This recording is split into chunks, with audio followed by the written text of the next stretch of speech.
بسم اللہ الرحمن الرحیم۔ عزیز بچوں، ہم نے اپنی نصاب کی کتاب کے چوتھے باب میں دی ہوئی 12 منتخب احادیث میں سے 6 احادیث کا ترجمہ اور تشریح پڑھ لی ہے، اور آپ کے آنے والے امتحان کے لیے ان پہلی 6 آیات کا ترجمہ اور تشریح ہی پوچھا جائے گا، اور 12 حدیثیں ہم نے پڑھ لی تھیں، 12 حدیثوں کا ترجمہ پوچھا جائے گا۔ منتخب آیات میں جو اگلی آیتیں ہیں 7 سے لے کر 12 تک، ان کا آپ کے آنے والے امتحان میں صرف ترجمہ پوچھا جائے گا، تشریح نہیں پوچھی جائے گی۔ لہذا آج میں آپ کو آیت نمبر 7 کا ترجمہ پڑھاتا ہوں۔ آیت نمبر 7 جو ہے یہ سورہ حشر کی آیت ہے، اور آیت کا نمبر 7 ہے۔ اس کا ترجمہ لکھنے کے لیے بھی آپ کو یہ کام کرنا پڑے گا کہ پہلے آپ کو لکھیں گے آیت کا ترجمہ، پہلا ہیڈنگ ہوگا۔ دوسری لائن میں اس آیت کا جو عنوان ہے وہ آپ لکھیں گے، وہ ہے ایمان بر منصب رسالت کا تقاضا، یعنی رسول اللہ کو رسول ماننے کا تقاضا کیا ہے۔ تیسری لائن میں لکھیں گے اللہ تعالیٰ نے قرآن مجید کی سورہ حشر آیت نمبر 7 میں فرمایا۔ آگے آیت کے الفاظ ہیں جو آپ نے پرچے سے نقل کرنے ہیں۔ وما آتاکم الرسول فخذوہ وما نہاکم عنہ فانتہوا۔ وہ کمانا ہے اور، ما کمانا جو کچھ، آتاکم کمانا دیں تمہیں، الرسول رسول اللہ صلی اللہ علیہ وسلم، فخذوہ کا معنی ہے اسے اخذ کر لو، اسے حاصل کر لو، وما اور جو کچھ، نہاکم تم کو منع کریں، روکیں، عنہ اس سے،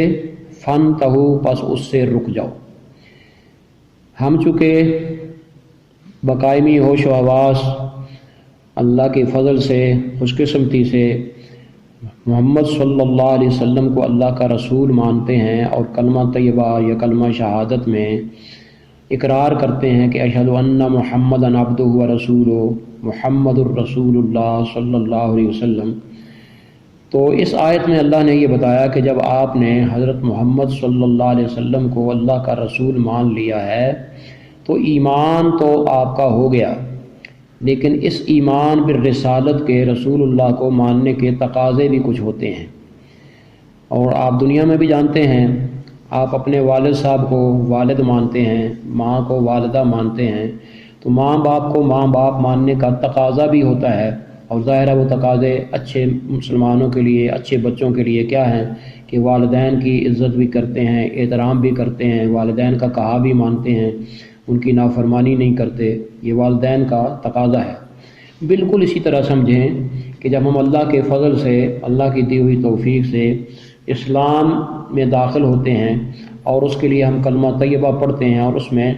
حضرت محمد صلی اللہ علیہ وسلم کو اللہ کا رسول مانتے ہیں، تو اللہ کا رسول ماننے کا تقاضا کیا ہے؟ یہ تقاضا اللہ نے ہمیں یہاں اس آیت میں بتایا ہے۔ وہ 2 باتیں ہیں۔ نمبر 1، وما آتاکم الرسول، یہاں آتاکم مانا کوئی مادی چیز دینا نہیں ہے، یہ نہیں کہ حضور پیسے دیں، حضور کوئی چیز آپ کو کھانے پینے کی دیں، یہ نہیں بات، بلکہ آتاکم کا معنی اللہ کے رسول تمہیں جو حکم دیں، جو ارشاد فرمائے،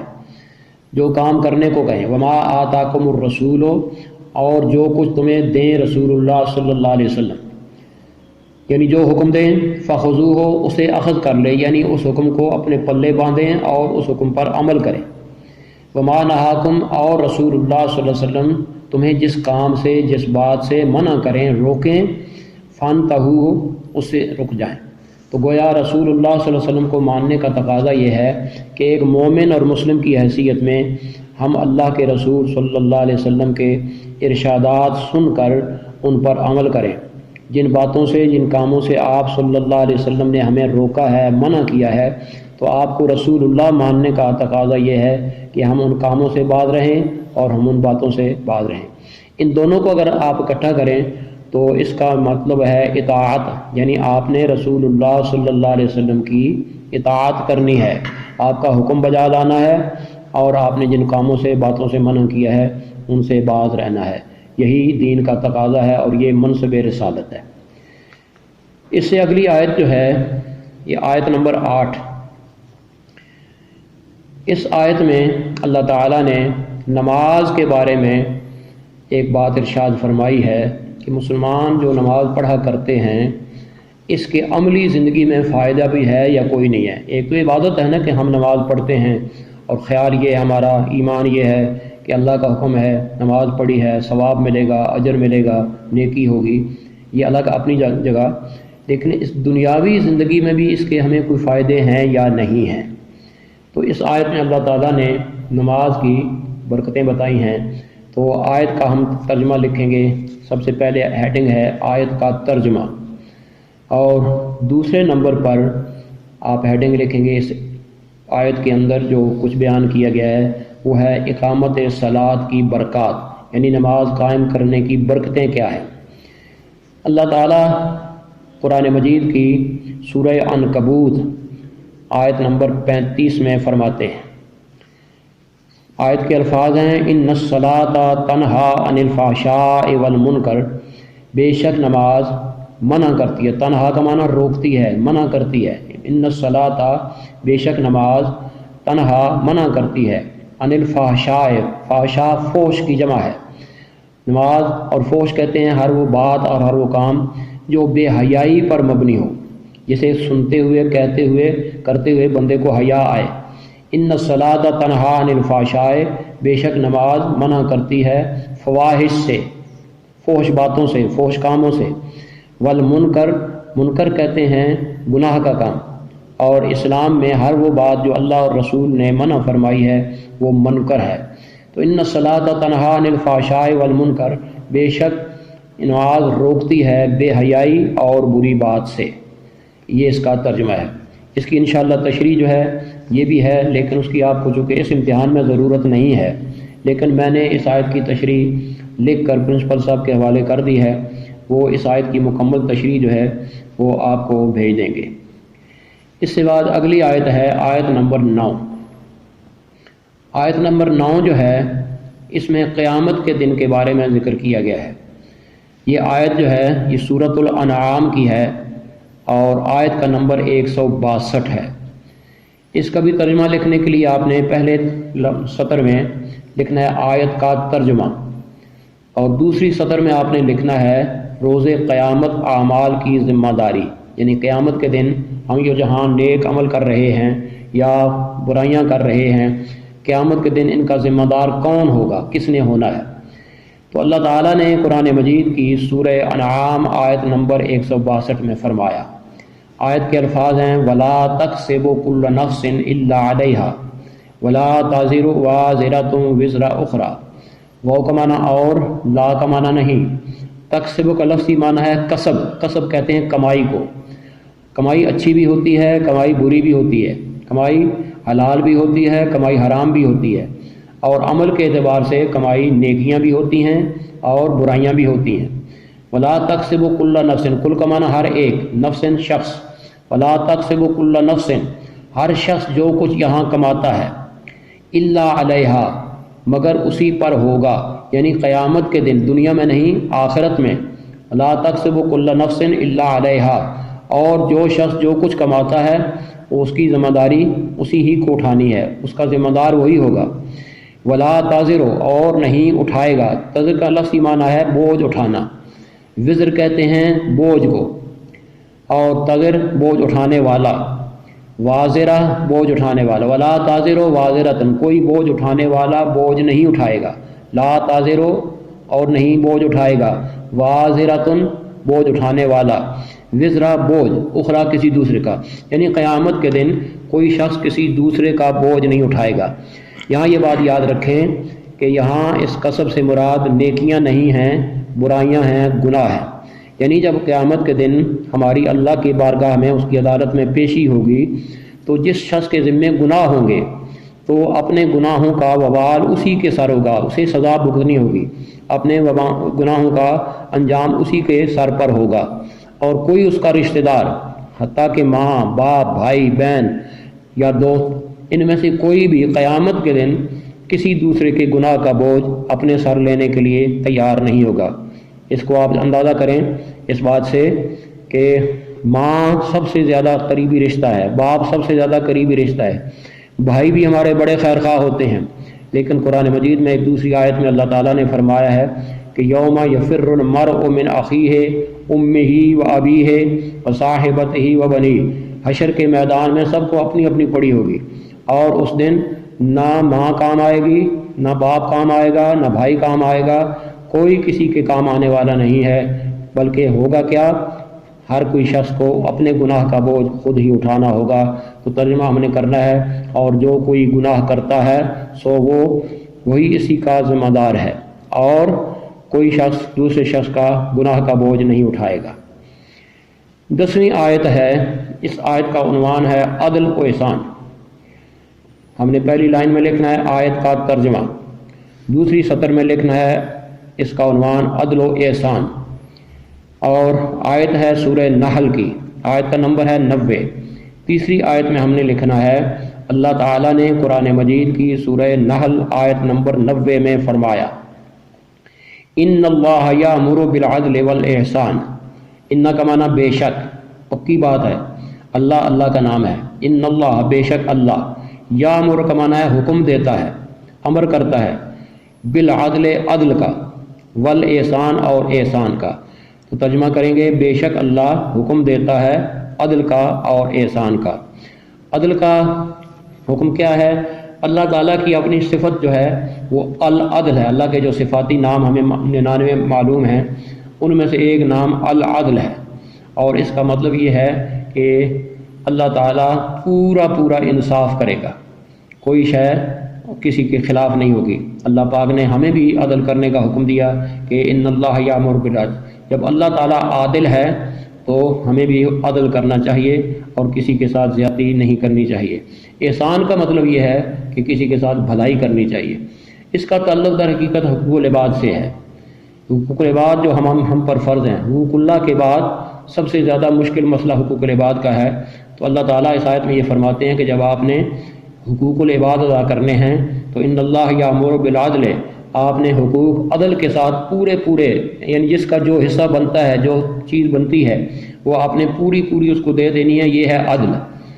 والاحسان، اور اگر آپ کسی کو سمجھتے ہیں کہ میں نے اس کا حق تو اس کو دے دیا ہے لیکن یہ زیادہ مستحق ہے، تو اپنی طرف سے اگر آپ اسے مزید کچھ دے دیں گے تو یہ احسان ہوگا، آپ کی نیکی ہوگی اور آپ کی بھلائی ہوگی۔ اس کے بعد 11ویں آیت ہے۔ 11ویں آیت کا عنوان ہے، آپ پہلی لائن میں لکھیں گے آیت کا ترجمہ، اور دوسری لائن میں لکھیں گے حفاظت قرآن مجید۔ آپ نے قرآن مجید کا سبق بڑی تفصیل سے پڑھا ہے، قرآن مجید کے نام، صفاتی نام، اور قرآن مجید کے اوصاف سب کچھ، اور مکی صورتیں، مدنی صورتوں کے اوصاف وغیرہ۔ تو قرآن مجید کی خوبیوں میں سے ایک خوبی ہے، وہ ہے قرآن مجید کا محفوظ ہونا ہے، اس لیے اس آیت کا عنوان ہے حفاظت قرآن مجید۔ اس آیت میں اللہ تعالیٰ قرآن مجید کی سورہ الحجر آیت نمبر 9 میں فرماتے ہیں، یہ آیت سورہ حجر کی ہے، آیت نمبر 9 ہے،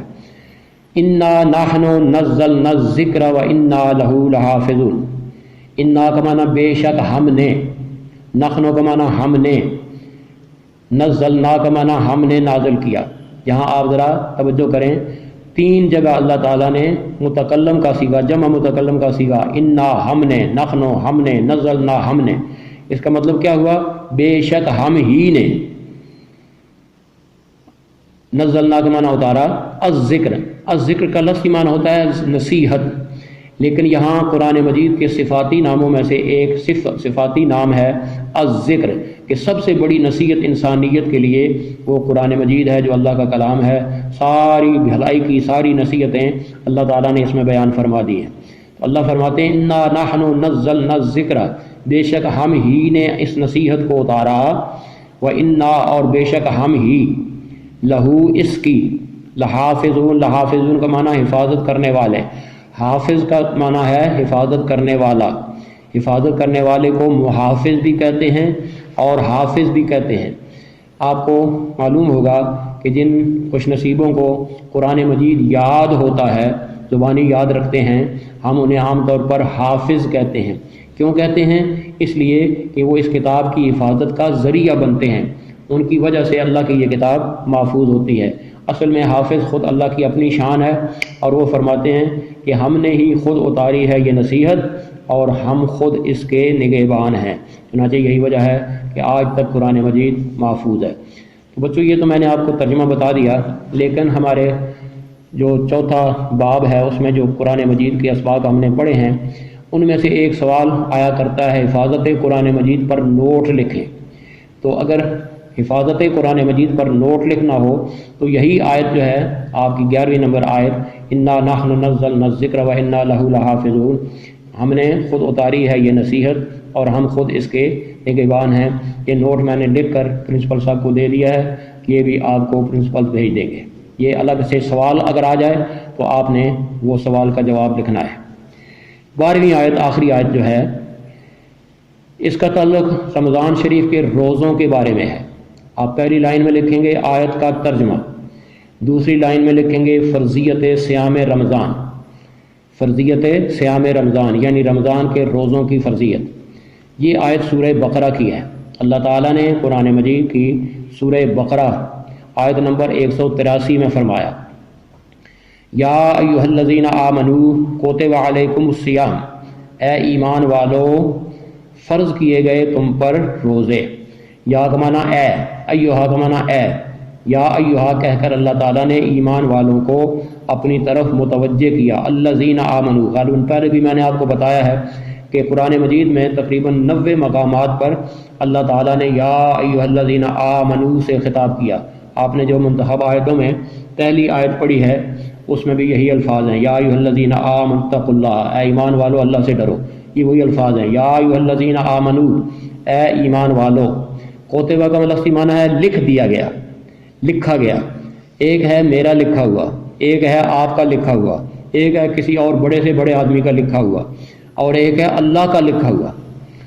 ہمارا لکھا ہوا مٹ سکتا ہے، مٹایا جا سکتا ہے، ختم ہو سکتا ہے، لیکن جو چیز اللہ نے لکھ دی ہے وہ اسے کوئی مٹا نہیں سکتا، مٹا سکے گا بھی کوئی نہیں۔ اس لیے اس کا عام معنی کیا گیا ہے فرض کیا گیا۔ کوتبہ کا لفظی معنی ہے لکھا گیا، لیکن ہم اس کا معنی کریں گے فرض کیا گیا۔ یا ایھا الذین آمنوا کوتبہ، اے ایمان والو فرض کیے گئے، علیکم تم پر، الصیام، الصیام کا لفظی معنی روزے ہے، اس کی واحد جو ہے صوم ہے، ایک روزے کو صوم کہتے ہیں، چونکہ روزے 29 یا 30 ہوتے ہیں اس لیے ان کی جمع الصیام ہے۔ یا ایھا الذین آمنوا کتب علیکم الصیام، ترجمہ ہوگا اے ایمان والو فرض کیے گئے تم پر روزے۔ بیٹے آپ نے ارکان اسلام پڑھے ہیں، اور ارکان اسلام میں میں نے آپ کو بڑی خاص تاکید سے ایک بات سمجھائی تھی کہ عام حدیثوں میں تو صوم رمضان جو ہے یہ چوتھا رکن اسلام ہے، لیکن آپ کے نصاب کی کتاب میں جو دی گئی حدیث ہے اس میں صیام رمضان یہ 5واں رکن اسلام ہے۔ تو یہ 5واں رکن اسلام جو ہے یہ فرضیت کے صیام صوم، اسی آیت کی روشنی میں نے اس پر مکمل ایک نوٹ لکھ کر پرنسپل کو دیا ہے۔ تو پرنسپل صاحب آپ کو یہ اگر سوال آ جائے کہ فرضیت رمضان پر نوٹ لکھیں تو اسی آیت کی تشریح آپ اپنی کتاب اگر دیکھیں تو یہ آیت آپ کی کتاب کے دوسرے چیپٹر میں جہاں روزے کا سبق ہے نا مکمل لکھی ہوئی ہے، یہاں جو ہے نا 12ویں نمبر پر آیت، یہ آدھی آیت ہے، یا ایھا الذین آمنوا کتب علیکم الصیام، یہاں ختم ہو گئی، لیکن آیت آگے بھی ہے، آگے ہے کما کتب علی الذین من قبلکم لعلکم تتقون، اے ایمان والو تم پر روزے فرض کیے گئے جیسا کہ تم سے پہلوں پر فرض کیے گئے تھے تاکہ روزے رکھ کر تمہارے اندر تقوی پیدا ہو۔ اللہ تعالیٰ آپ کو صحیح سمجھنے کی اور یاد کرنے کی اور اچھے انداز سے امتحان میں لکھنے کی توفیق دے۔